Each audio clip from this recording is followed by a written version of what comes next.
এত যে নিটুর বন্ধু জানা ছিল না গো, এত যে নিটুর বন্ধু জানা ছিল না, দিল না দিল, এত যে নিটুর বন্ধু জানা ছিল না গো, এত যে নিটুর বন্ধু জানা ছিল না।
এত যে নিটুর বন্ধু জানা ছিল না গো, এত যে নিটুর বন্ধু জানা ছিল না, দিল না দিল না, নিল মন দিল না, এত যে নিটুর বন্ধু জানা ছিল না গো, এত যে নিটুর বন্ধু জানা ছিল না।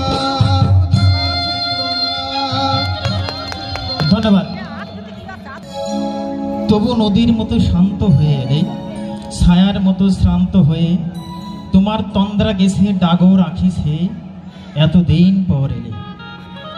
শৈশবের সেই উত্তপ্ত দুপুরে বন্ধুরা সব তৃষ্ণা মেটানোর চেষ্টায় পুরনো টিউবওয়েলের চারপাশ ধরে সেই জমায়ে।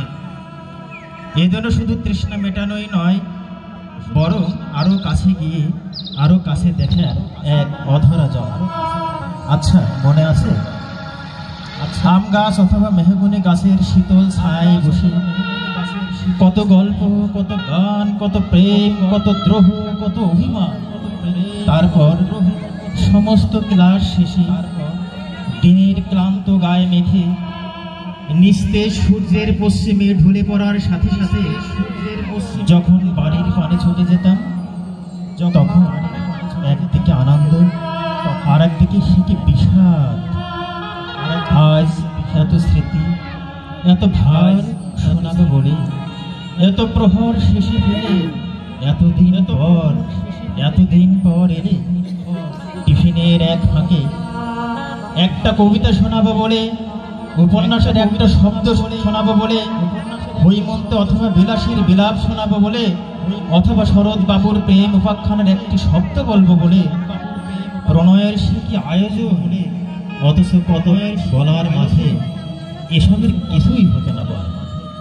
সেই তল ভেদে যাওয়া আসার পায়ের আওয়াজ, ঝর্ণার ঢলে পড়া হাসির শব্দে, ঝর্ণার ঢলে পড়া মুক্ত দানার সে কি লজ্জা। সোনা ধরা বিকালে ফুটবল মাঠের উত্তর কোণে দেয়ালের সাথে ঠাঁই দাঁড়িয়ে থাকা, সেজন্য প্রকৃতি থেকে নেমে আসা এক পদ্ম কন্যা, যার চোখের কাজল থেকে মেঘ সাজুগুজু করে, নক্ষত্ররাও রাঙিয়ে নেয়। গভীর রাত যেন মিশে যায় সেই কাজলে, আর মগ্ন পথিক পৃথিবীর সব মায়া ফেলে, সব কাজ ফেলে, এত প্রহর শেষে ফেলে এতদিন পর এলে।